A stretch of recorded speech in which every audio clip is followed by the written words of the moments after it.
سی چیز ہے جو آپ کو سب سے زیادہ اللہ یاد دلاتی ہے؟ وہ عبادت ہے دعا. سمجھتے ہیں کہ نہیں سمجھتے؟ آج دعاؤں میں زیادہ زور نہیں ہے. یہ بڑا مسئلہ ہے.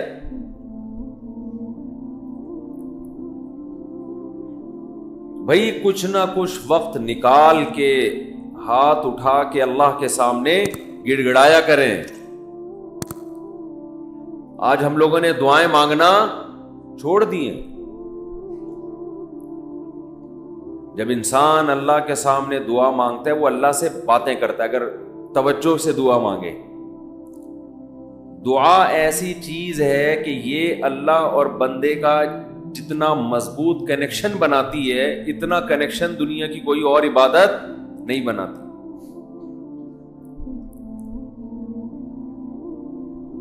ہمیں شیطان ورغلاتا ہے کہ اس سے مل کیا رہا ہے تمہیں, نظر تو کچھ بھی نہیں آتا, ملتا تو کچھ بھی نہیں ہے. یہ شیطان کا بہت بڑا دھوکہ ہے. وہ بندے اور اللہ کے تعلق کو مضبوط نہیں ہونے دیتا. حضرت عمر رضی اللہ تعالی عنہ فرمایا کرتے تھے کہ مجھے اس کی زیادہ فکر نہیں ہوتی کہ میری دعائیں قبول ہو رہی ہیں کہ نہیں ہو رہی. مجھے زیادہ فکر اس کی ہوتی ہے کہ دعائیں مانگنے کی توفیق مل رہی ہے کہ نہیں مل رہی. دعائیں مانگنے کی توفیق مل رہی ہے اس کا مطلب قبول ہو رہی ہیں. فوکس تو اس کو کرو کہ دعا مانگ رہے ہیں کہ نہیں مانگ رہے. یہ کیسے ہو سکتا ہے کہ اس احکم الحاکمین کے سامنے ہاتھ اٹھاتے ہوں اور وہ خالی ہاتھ واپس کرتا ہو. تو آج دعاؤں میں جان ختم ہو گئی, دعائیں مانگنا چھوڑ دی. یہ جو میں نے قرآن کی آیت پڑھی ہے, رمضان اور دعا کا آپس میں بہت گہرا تعلق ہے, بہت گہرا. جب انسان اللہ کے لیے کوئی عبادت کرتا ہے, کوئی قربانی دیتا ہے, اللہ کا نام قرآن میں ہے شکور, قدردان. شکور کسے کہتے ہیں؟ قدردان. آپ تھوڑا کرو وہ اس کی قدر بہت زیادہ کرے. کچھ لوگ ناقدرے ہوتے ہیں نا, آپ کچھ بھی کر لیں ان کے لیے کہتے ہیں نا ناقدرہ ہے, میری بات کو ویلیو ہی نہیں دیتا, میرے احسان کو ویلیو ہی نہیں دیتا. اس لیے علماء کہتے ہیں کہ افطار کے وقت دعا کرنی چاہیے. کیوں؟ آپ نے سارا دن اللہ کے لیے ایک قربانی دی ہے. یہ بڑی بات ہے. آپ کی نظر میں شاید اس کی ویلیو نہ ہو, اللہ کی نظر میں اس کی بڑی ویلیو ہے کہ میرا بندہ نے مجھے دیکھا نہیں ہے اور اس نے سارا دن میرے لیے کھانا پینا چھوڑ دیا. کیا کر رہے ہیں؟ یہ مکھی تنگ کر رہی ہے, لیکن اتنا ایسے نہ پکڑیں کہ مکھی سے زیادہ آپ تنگ کرنا شروع کر دیں. ٹھیک, بس بھاگ گئی, نام ہی کافی ہے. تو کیا بات چل رہی تھی یار؟ دعا کی تو چل رہی تھی یہ یہاں. ہاں, افطار کی بات کر رہا تھا. تو ہم اس کو شاید ہلکا سمجھتے ہوں, لیکن اللہ کی نظر میں یہ ہلکا عمل نہیں ہے. اللہ کہتے ہیں مجھ پر ایمان رکھتے ہیں, مجھے مانتے ہیں. اگر اللہ کو نہ مانتے ہوتے تو کوئی کسی کے کہنے پر کھانا پینا, آج کل تو لوگ ڈاکٹروں کے کہنے پہ نہیں چھوڑ رہے. ڈاکٹر کہتا ہے کہ آپ کو نقصان دے گا کھانا پینا, آپ ڈائٹنگ کرو, مت کھاؤ, پھر بھی کھا رہے ہیں لوگ کہ مر جائیں لیکن کھانا نہ چھوڑیں. یہ کتنی بڑی اللہ کی رحمت ہے. اللہ تعالیٰ پورے رمضان میں ہم سے کھانا پینا چھڑوا دیتے ہیں, توفیق دے دیتے ہیں. تو میرے اور آپ کے دل میں شاید قدر نہ ہو, لیکن اللہ تو قدردان ہے, وہ اس عمل کی بہت زیادہ قدر کرتا ہے. اس لیے کہتے ہیں کہ افطار کے وقت دعائیں قبول ہوتی ہیں. تضرع کا وقت ہے, عاجزی کا وقت ہے. تو دعائیں خوب کثرت سے کیا کریں. دعاؤں میں عاجزی، گڑ گڑانا، لجاجت کرنا، نبی صلی اللہ علیہ وسلم نے فرمایا دعا رو کے مانگو، اور رونا نہ آئے تو رونے جیسی صورت بنا لو، صورت بنا لو رونے جیسی۔ ہمارے نبی نے ہمیں، کیونکہ اللہ کے سفیر ہیں نا، اللہ کا پیغام لے کر آئے، ہر چیز میں ہمیں گائیڈ کر دیا ہے۔ غیر مسلم کے پاس نہ مانگنے کا طریقہ ہے، کس سے مانگنا ہے یہ بھی نہیں پتا، کیا مانگنا ہے یہ بھی نہیں پتا، کبھی ادھر جا کے مانگ رہا ہے، کبھی ادھر جا کے مانگ رہا ہے، یہ بھی نہیں پتا مانگنا کس سے، کیسے مانگنا ہے، کوئی یوں مانگ رہا ہے، کوئی کسی اور اسٹائل سے مانگ رہا ہے، یہ بھی نہیں پتا، کون سے ٹائم پہ مانگنا ہے جس میں قبولیت کا امکان زیادہ ہے یہ بھی نہیں پتا۔ تو اللہ کے حبیب صلی اللہ علیہ وسلم نے ہمیں یہ بھی بتایا مانگنا کیا ہے، یہ بھی بتایا کس ٹائم پہ مانگنے کی فضیلت زیادہ ہے، اور یہ بھی بتایا مانگنا کیسے ہے، دل کی کیفیت کیا ہونی چاہیے، ظاہر کی کیفیت کیا ہونی چاہیے۔ تو سب سے زیادہ دیکھو، اللہ سے محبت ایک دفعہ دل میں تھوڑی سی چنگاری پیدا ہو گئی نا، تھوڑا سا تعلق اللہ سے کنیکشن بحال ہو گیا، اس کا دنیا میں سب سے پہلا فائدہ ملتا ہے سکون۔ اس کا جو دنیا میں سب سے فوراً کیش فائدہ ملتا ہے نا، کیش، وہ کیا ملتا ہے؟ سکون۔ آدمی اپنے آپ کو محفوظ سمجھنا شروع کر دیتا ہے کہ یار میں نے اپنے آپ کو کس کے حوالے کر دیا؟ اللہ کے۔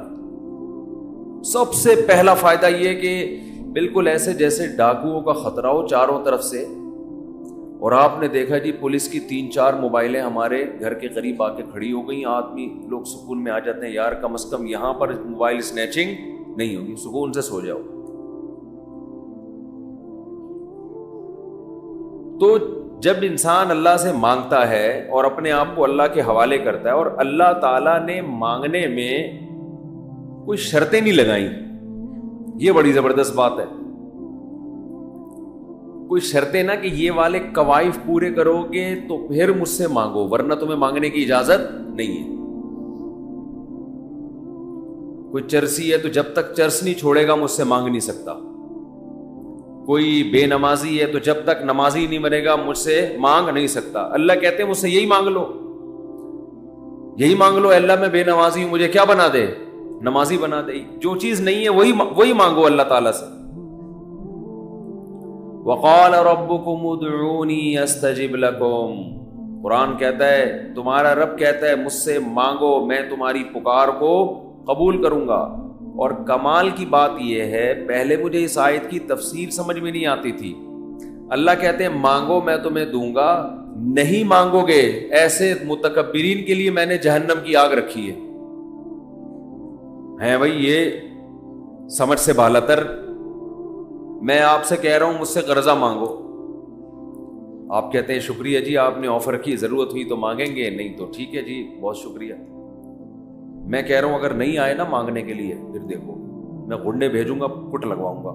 آپ کہو گے یہ کون سا طریقہ ہے بھائی، یہ مجھ پر احسان کر رہے ہو یا گن پوائنٹ یہ زبردستی کروا رہے ہو کام؟ سمجھ میں آ رہی ہے بات کہ نہیں آ رہی ہے؟ آپ کہو گے یہ کون سا احسان کا طریقہ ہے؟ میں آپ سے کہہ رہا ہوں کہ آپ میری دعوت پہ آئیے گا، مجھے بڑی خوشی ہوگی، آپ کہیں گے تھینک یو بہت شکریہ آپ نے یاد کیا ہمیں۔ پھر میں کہتا ہوں اگر نہیں آئے نا گنڈے بھیج کے میں کٹواؤں گا۔ آپ کہو گے یہ زیادہ ہو گئی ہے، یہ کیا ہو گئی ہے؟ یہ دعوت نہیں ہے، یہ تو ایک طرح کا جرمانہ ہے میرے اوپر لگا دیا تم نے۔ میں آپ سے کہتا ہوں بھائی میں علاقے کا ناظم ہوں، میں علاقے میں یہ تھانے کا میں ڈی ایس پی ہوں، کوئی مسئلہ ہو میرے پاس آنا۔ آپ کہیں گے سر آپ کا بہت شکریہ، آپ کا ٹرانسفر ہوتے ہی آپ نے سب سے پہلے مجھے یاد کیا، کوئی بھی ضرورت ہوگی آپ کو بتاؤں گا، آگے سے تڑی لگا دی۔ اگر تمہیں کوئی ضرورت پڑی اور نہیں بتایا نا ہے بھائی، سب سے پہلے لاکر میں تمہیں ڈالوں گا، تو آپ کہیں گے سر یہ آپ مجھے عزت دے رہے ہیں، یہ میری توہین کر رہے ہیں۔ تعجب کی بات ہوگی کہ نہیں ہوگی؟ تو اللہ تعالیٰ تو یہی انداز اختیار کر رہے ہیں کہ مجھ سے مانگو میں تمہیں دوں گا. ان الذین یستکبرون عن عبادتی سیدخلون جہنم داخرین. نہیں مانگا تو ایسے لوگ ذلیل ہو کر جہنم میں داخل ہوں گے. یہ کچھ بات سمجھ میں آ رہی ہے بھائی؟ یہ تو عجیب سی بات ہے نا کہ مانگو, نہیں مانگا تو میں نہیں چھوڑوں گا تمہیں.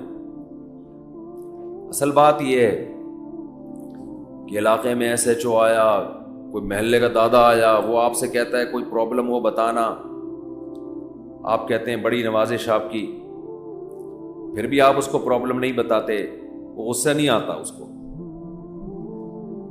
غصہ نہیں آتا, اس لیے کہ وہ مخلوق ہے, وہ عاجز ہے. اسے پتا ہے کہ بعض دفعہ بندے کو کام پڑتا ہی نہیں ہے, بعض دفعہ پڑتا ہے تو اس کے کوئی دوسرے تعلقات ہوتے ہیں, بعض دفعہ کام پڑتا ہے لیکن وہ چاہتا ہی نہیں ہے کہ کام ہو, ایسا ہی رہے معاملہ. لیکن اللہ کے ہاں یہ تینوں آپشن آپ کے پاس نہیں ہے. آپ یہ کہیں کہ اللہ تو نے مجھ سے کہا تھا کہ میں تجھ سے مانگوں, لیکن میری کوئی ایسی ضرورت ہی نہیں جو میں مانگوں تجھ سے. یہ کہہ سکتے ہو کیا ہے بھائی؟ اس کا مطلب تم اللہ سے مستغنی ہو گئے. اللہ کے دیے بغیر بھی تمہیں دائیں بائیں سے تمہارے کھانچے کھلے ہوئے, جو اگر کھلے ہوئے ہیں تو وہ کھانچے کس کے اختیار میں ہیں؟ وہ تو اللہ کے ہاتھ میں. آپ یہ بھی کہہ سکتے ہو کہ مجھے اس لیے مانگنے کی ضرورت نہیں کہ میرے تو سارے مسائل حل ہو رہے ہیں, میں صبح میری جاب لگی ہوئی ہے, میری تنخواہ ہے, ملٹی نیشنل کمپنی میں اچھی سیٹ پر بیٹھا ہوا ہوں میں, میری سیلری گھر آ جاتی ہے, مہنگائی بھی نہیں ہے, پیٹرول بھی نئی حکومت نے سستا کر دیا ہے وغیرہ وغیرہ, تو اب تو کوئی مسئلہ ہی نہیں ہے. تو اللہ کہے گا اگر کوئی مسئلہ نہیں ہے بالفرض, اول تو پاکستان میں ہو اور مسئلہ نہ ہو, یہ ہو نہیں سکتا. یہ تو پھر اس کا مطلب ہے آپ سو رہے ہیں, آپ کی کوئی اٹھائے گا اور آنکھ کھل جائے گی آپ کی. تو آپ کے ساتھ اگر کوئی مسئلہ نہیں ہے, آپ ان اسباب کو دیکھ رہے ہو, اس کا مطلب آپ سمجھتے ہو کہ ہوتا اسباب سے ہے, اللہ سے نہیں ہوتا. بھئی اللہ تو جب چاہے ان اسباب کو فیل کر دے. آپ اپنے آپ کو خدا سے مستغنی سمجھ رہے ہو, آپ سمجھ رہے ہو مجھے خدا کی ضرورت نہیں ہے. اس پر اللہ عذاب دے گا کہ تو اپنے آپ کو یہ سمجھ کیسے بیٹھا کہ تجھے ضرورت نہیں ہے میری. یہ ایسے محلے کا کوئی دادا آیا اور سارے کام اس کے ہاتھ میں ہے, اس نے آپ سے بولا کوئی تنگ کرے تو مجھے بتانا, اور اسے پتا ہے کوئی نہ کوئی تنگ کر رہا ہے اس کو, آپ پھر بھی نہیں بتا رہے اس کو. وہ بلائے گا, بولے گا بھائی آپ کیوں نہیں بتا رہے؟ آپ کہتے ہیں بھائی کوئی مجھے تنگ کر رہا ہے تو میں برداشت کر رہا ہوں, اس لیے نہیں بتا رہا. اس پہ غصہ نہیں آئے گا اس کو. لیکن اگر آپ نے اس سے کہا کوئی مجھے تنگ کر رہا ہے, میں آپ کو اس لیے نہیں بتا رہا کہ مجھے پتا ہے کہ میرے جاننے والے ہیں, وہ مجھے بچا لیں گے, اس دادے کو غصہ آئے گا کہ میرے علاوہ کون اس محلے کا دادا ہے بھائی. آئے گا کہ نہیں آئے گا؟ تو اللہ کے سامنے ہم یہ بھی نہیں کہہ سکتے کہ اللہ یہ پریشانی ہے مجھے تنگ کر ہی نہیں رہی ہے, مجھے کوئی ٹینشن ہے ہی نہیں, یہ بھی نہیں کہہ سکتے. اس لیے نہیں کہہ سکتے کہ ہم انسان ہیں, مخلوق ہیں, اللہ کے ہاتھ میں سارے اسباب ہیں. وہ جب پریشان کرنے پر آئے گا, وہ مصیبتیں دینے پر آئے, ہم میں سے کسی میں دم نہیں ہے کہ ان مصیبتوں کو اس کی توفیق کے بغیر برداشت کر لیں. یہ ممکن نہیں ہے, اور یہ بھی ممکن نہیں ہے اس کے علاوہ کوئی وہ مصیبتیں ہم سے دور کر دے. کتنی بڑی وعید ہے دعا نہ مانگنے پر. اور جو لوگ دعا نہیں مانگتے, حقیقت یہ ہے کہ وہ اپنے آپ کو دعا سے مستغنی سمجھتے ہیں. وہ کہتے ہیں مجھے ضرورت کیا ہے. میں ایک چٹکلا سناتا ہوں نا ایسے موقع پہ. ایک آدمی اپنا گدھا بیچنے جا رہا تھا بازار میں. کسی نے پوچھا کیا کر رہا ہے؟ اس نے کہا کہ یہ گدھا میں جاؤں گا مارکیٹ میں لاکھوں کا بکے گا. کسی نے کہا کہ انشاءاللہ کہہ دے کہ اگر اللہ نے چاہا. اس نے کہا انشاءاللہ, یعنی اللہ نے چاہا کہنے کی کیا ضرورت ہے؟ گدھا میرے ہاتھ میں, نسل اس کی اچھی ہے, مارکیٹ میں گدھے کی مانگ بھی ہے. گدھے مارکیٹ سے کیا ہو گئے ہیں؟ شارٹ. اگر وہ ہماری مارکیٹوں میں آتا, اسمبلیوں میں آتا, پتہ چلتا ہے یہاں مارکیٹ سے شارٹ نہیں ہے, ہول سیل کے حساب سے ہمارے ہیں. تو اب اسے لوگ کہہ رہے ہیں کہ بھائی بول دے اگر اللہ نے چاہا. وہ کہہ رہے ہیں اللہ نے چاہا کہ سب کچھ صحیح ہے, سب کچھ صحیح ہے. مارکیٹ میں گدھوں کی ویلیو بھی ہے اور انتظار میں بھی ہیں لوگ, تو منہ مانگی قیمت پہ بکے گا. اچانک کوئی مارکیٹ میں جب پہنچا, ڈاکو آیا, گدھا چھین کے لے گیا, یا اس گدھے کو بیماری ہوئی مر گیا, اب یہ خالی ہاتھ آ رہا ہے. اسی بندے سے رابطہ ہوا, اس نے پوچھا ہاں بھائی کیا ہوا؟ کہہ رہے انشاءاللہ میں گدھا لے کے جا رہا تھا, انشاءاللہ کوئی ڈاکو آیا, انشاءاللہ اس نے چاقو نکالا اور انشاءاللہ وہ گدھا مجھ سے چھین کے لے گئے. اب بات پہ کیا لگا رہا ہے؟ انشاءاللہ. اس نے کہا کمبخت جب لگانا تھا تو اس وقت تو لگایا نہیں انشاءاللہ, اور اب لگا رہے. تو ہم پر جب مصیبت پڑتی ہے پھر ہم کہتے ہیں یار اللہ کہاں ہے؟ بھئی یہ تو مصیبت سے پہلے اللہ کو پکارو. جو اللہ کو نہیں پکارتا یہ اس کی علامت ہے کہ اس کی نظر اسباب پر ہے, اللہ پر نہیں ہے. وہ سمجھتا ہے یہ جیسے کافر اسباب کو دیکھتا ہے نا, وہ تو کہتا ہے خدا کیا کر رہا ہے؟ گاڑی کے ایکسیلیٹر پہ پاؤں رکھو تو گاڑی چلتی ہے, بریک پہ پاؤں رکھو تو رکتی ہے, تو اللہ کہاں ہے؟ تو اللہ کو اگر نہیں کوئی پکارتا تو اللہ اس کا مطلب پھر یہ سمجھتے ہیں کہ یہ سمجھتا ہے کہ اس کو میری ضرورت نہیں ہے. یہ بہت بڑا جرم ہے. بات پہ اللہ سے دعا مانگا کرو. پیغمبروں کی کتنی دعائیں اللہ نے قرآن میں نقل کی ہیں, بات پہ دعائیں مانگتے تھے, بات پہ دعائیں یاد کریں. دعائیں, ایک کتاب آتی ہے مناجات مقبولہ, یہ نام نوٹ کر لیں. کیا نام ہے اس کا؟ مناجات مقبولہ. ہر کتاب ہر لائبریری سے مل جائے گی, یہ جتنے بھی کتب خانے ہوتے ہیں نا. مولانا اشرف علی تھانوی رحمہ اللہ تعالی نے قرآن اور حدیث کی دعاؤں کو جمع کر کے ایک چھوٹی سی کتاب میں لکھ لیا ہے, ایک چھوٹی سی کتابچے میں جمع کر لیا ہے. قرآن کی دعائیں اور حدیث میں جو دعائیں, بہت جاندار دعائیں ہیں وہ. اچھا, دعا ایسی چیز ہے کہ جب جن الفاظ سے انسان مانگ رہا ہوتا ہے نا, وہ الفاظ بھی اس کے دل پہ اثر کر رہے ہوتے ہیں. تو انہوں نے بڑا شاندار کام یہ کیا کہ اب چونکہ دعائیں تو بہت زیادہ ہیں, ساری دعائیں قرآن اور حدیث کی آپ پڑھیں گے تو ایک ہی اتنی لمبی ہو جائے گی پھر. تو انہوں نے اس کو 7 حصوں میں ڈیوائڈ کر دیا ہے. سمجھتے ہیں؟ ہفتے کے دن, اتوار کے دن, یہ یعنی 7 منزلیں بنا دی ہیں اس کی. اس کا ترجمہ بھی ملتا ہے, یعنی وہ دعائیں عربی میں اور نیچے اس کا ترجمہ. آپ بے شک عربی نہ پڑھیں, ترجمہ پڑھ لیں. وہ روزانہ کا معمول بنائیں. اس سے کیا ہوگا, آپ کو قرآن و سنت کی دعائیں یاد ہونا شروع ہو جائیں گی. وہ ایسی جاندار دعائیں, ایسی جاندار, ان دعاؤں میں آپ کو لطف آنا شروع ہو جائے گا, چسکا لگ جائے گا. کیسی کیسی دعائیں ہیں دیکھو, ایک پڑھ کے سناتا ہوں. اللہم اقسم لنا من خشیتک ما تحول به بیننا وبین معصیتک.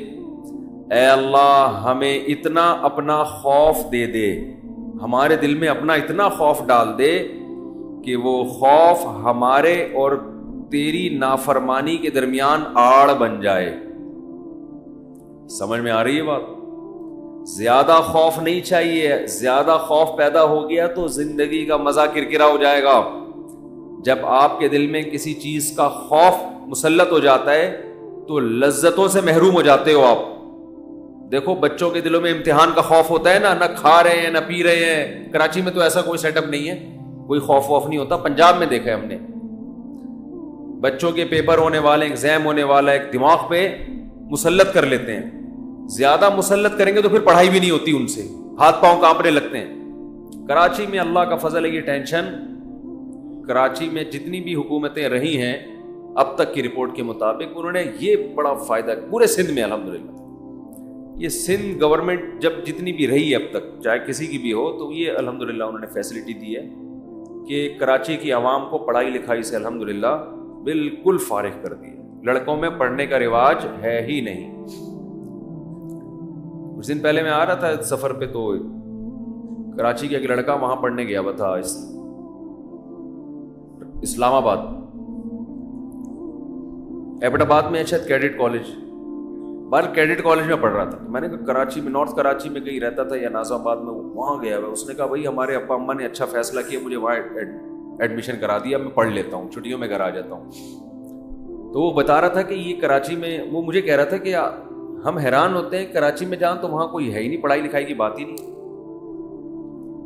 کہہ رہے یہاں ہو تو ہر آدمی، میں نے دیکھا ہے پنجاب میں ہر بچہ پڑھائی کی بات کر رہا ہے، سب پڑھائی میں آگے نکلنے کی کوشش کر رہے ہیں، کچھ بزنس میں آگے جانے کی کوشش کر رہے ہیں. یہاں ہو تو پڑھے ہوئے. کراچی میں الحمدللہ پڑھے ہوئے لڑکے پوری رات کرکٹ کھیل رہے ہیں، اور ہم نے بھی بیان کر کے اپریشیٹ کر دیا. وہ کہہ رہے ہیں اب تو تھپا لگی، اب تو اور کھیلو. ہم نے تو اس لیے خوشی کا اظہار کیا تھا کہ چلو روزہ تو رکھ رہے ہیں نا، یہ مطلب تھوڑی تھا کہ کچھ بھی نہیں کرو. تو یہاں الحمدللہ یہ سہولت ہے کہ یہاں آپ پڑھنے کے علاوہ دنیا کا ہر کام کر سکتے ہیں کراچی میں، اور پڑھے بغیر آپ کو ڈگریاں مل جاتی ہیں. وہ الگ بات ہے، اپنا بھی بیڑا غرق اور قوم کا بھی بیڑا غرق ہوتا ہے. نہ خود کچھ آتا ہے، نہ ترقی تھوڑی کر سکتا ہے آدمی فالتو ڈگریاں لے کے، وہ پکڑا جاتا ہے کہیں نہ کہیں. ایک ہمارے مشہور ڈاکٹر تھے جو بڑے اچھے ڈاکٹر تھے، کیا ہیں ڈاکٹر، جب ان کی جعلی ڈگریاں پکڑی گئیں، لوگوں نے کہا یار ڈگری کو چھوڑو، بندہ میں قابلیت ہے. تو وہ تھوڑے دنوں میں قابلیت کبھی ایسی کی تیسی ہو گئی. جو اندر سے ہوتا ہے نا، تھوڑے دنوں میں آدمی وہ آ جاتا ہے، آپ چھپا نہیں سکتے زیادہ عرصہ.